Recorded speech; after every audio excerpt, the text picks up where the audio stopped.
Well, it was team concept work, which having just exited the Army, a lot of things that we did were actually in team concepts where you work with a number of different individuals or a whole battalion or whole unit on different projects and different things. And it was work around assembling trucks. And so I fortunately landed in an area where the truck was completely finished. And so it was a repair situation that was taking place. I was excited about it. The location had newly unionized, actually, with the UAW. And I got there in July 92, and they had voted in their first collective bargaining agreement in December of 1991. And so it was an exciting time to be part of that, exciting benefits for the time, and a great opportunity. It was like one of the preferred employers within the area.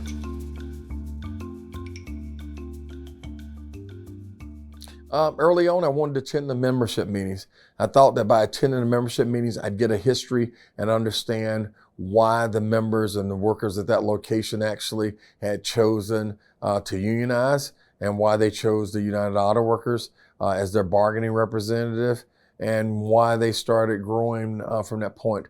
I joined our education committee, community services committee, and also our civil and at that time civil rights committee, which later on became civil and human rights. And so met a number of people, got an understanding of what was actually taking place, and decided I wanted to participate on a larger scale. But early on, I just participated specifically on those standing committees and volunteering with things that they may have had, and going to especially education committee a chance to get educated on things that were going on in the history of the UAW.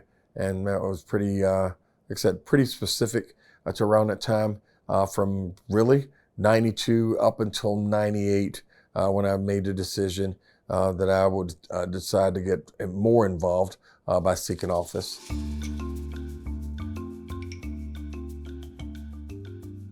I've seen the wins and the losses taking place with regard to locations. The exciting pieces at that time was seeing locations being able to come together and actually having their official vote to unionize and being victorious. I was part of three major organizing drives that happened in 2003 and 2004 at three different locations, actually for Freightliner and Daimler, and it was very successful. One was a Daimler parts plant, or Freightliner parts plant, and the other was Thomas Built Bus, and another Freightliner truck manufacturing plant. And just seeing those workers' enthusiasm about forming their union, knowing that I'd already been part of one for a number of years at that point, 6 to 7 plus years, it was exciting to see the energy around the possibilities for future, possibilities of having a voice inside their workplace and being able to affect change. And in all three of those locations and other locations, the workers were victorious and they were successful and they had a seat at the table, elected new leadership, and I watched them build similar things to what I'd already been part of. And so that was an exciting piece to see those locations. And now, when I look back at it, 17 and 18 plus years later, seeing those locations, and they're on their third and fourth agreement, and they're still continuing to grow and hire, and they've been able to protect things for their members. So it's been great.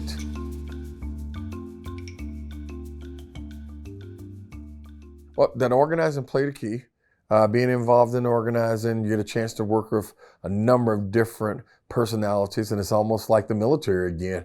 So a lot of those foundational pieces I attribute to that cohort unit ability to work with different individuals, different personalities, and that helped a long way on our organizing. And then it also helped as I relocated actually to Atlanta first, and then subsequently to Tennessee, and had a number of service and assignments for UAW as a regional service and rep responsible for state assignments in the states of Tennessee and Alabama. And after that, spent 6 years as a regional service and rep with a number of different sector locations, from parts components, aerospace, auto, and heavily involved in those, and became an assistant director in the region. After that, I became, 4 years later, became a director, elected to our International Executive Board, and I was Southern Region Director, responsible for 12 states, really Mid-Atlantic and Southeast when we look at it. So it was Delaware down to Florida, over to Mississippi, back to Tennessee.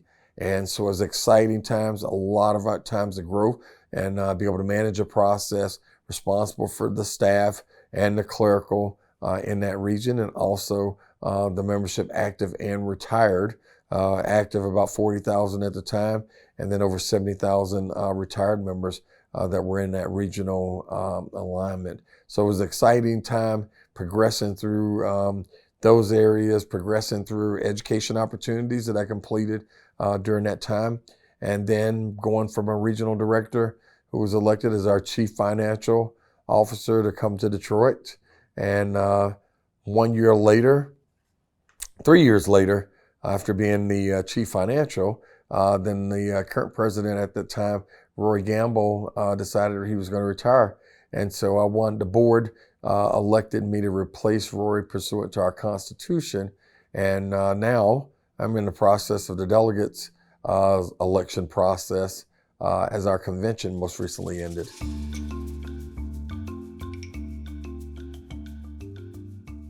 So some of those issues go back when you start looking at when we were initially organizing some of the auto assembly plants.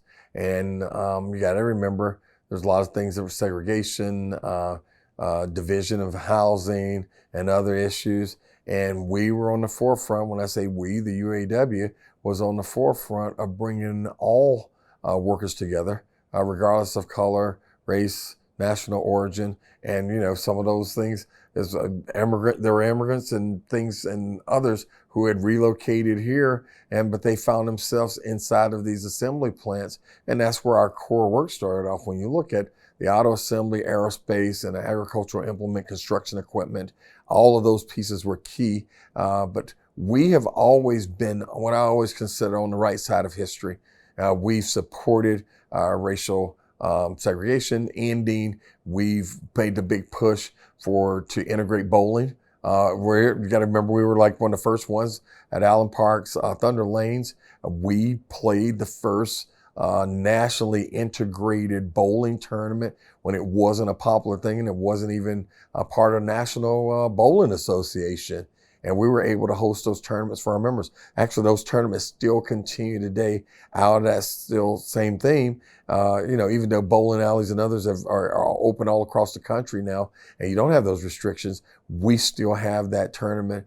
Just signifies our commitment to solidarity and commitment that all could be included in that process. It's a historical piece. It's a piece that one of our long-term presidents, Walter Reuther, actively involved in the civil rights movement, and a number of different members who were actively involved over time, whether it was here on the U.S. soil or whether it's on foreign soil. You know, when you look at Owen Beaver, when UAW took a stand against apartheid, and Owen Beaver was meeting with Nelson Mandela and Robbins Island, all such a key piece of our continuation around the efforts of civil human rights and social justice, some of the same things that we're after now. We believe that civil rights and workers' rights are connected. All those things play into key pieces for all. Workers want to have a voice inside their workplace. They want to have an understanding of the business. They want to be involved in the day-to-day operation. And then sometimes, because of where plants are located, when you look at historically where manufacturing plants are and others, there's a rhyme and reason why those plants are landed at those locations.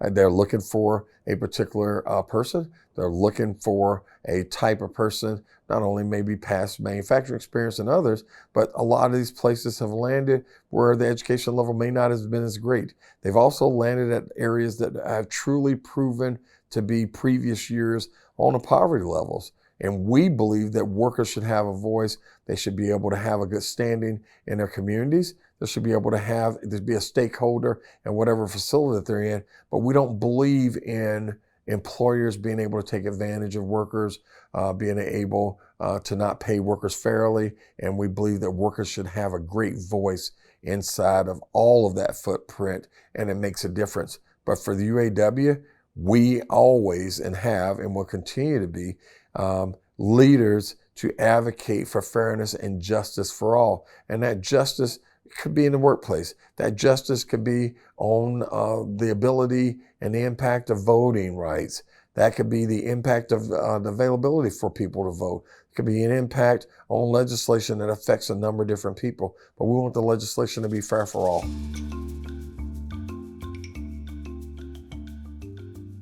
You know what? There's been major accomplishments. There's a number of different plaques and trophies and honorariums and other things that are out there. I think the most exciting piece for me is the true privilege and honor to serve the working men and women of the UAW and the working men and women of numerous communities.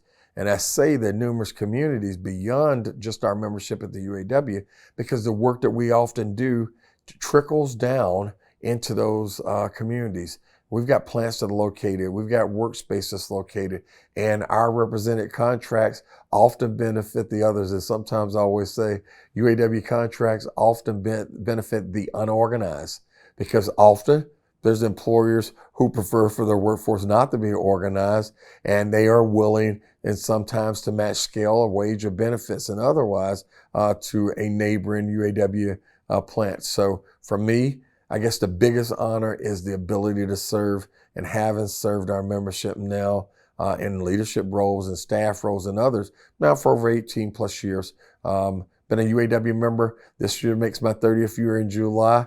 And so just that privilege of what's been granted to me, the support that's come along that way from the members in my plant who trusted me so many years back makes a big difference about where I am today. I'd ask them to get involved with the local union, get involved with them, understand what you're involved in, understand what the history of the organization is, and understand where you fit in that with your ambitions, your future thoughts. But know that this is some tough work. Know that this work is not always compensated on the clock hours.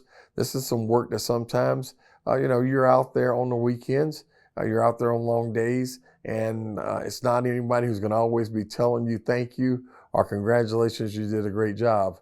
You will get the benefit out of being able to thank yourself for the commitment that you've exercised, and then what you're actually able to witness sometimes down the road. Sometimes you don't always see everything that bears the fruit, and sometimes you will immediately up front. But a lot of the long-term investment that's taking place, you actually witness that many years down the road.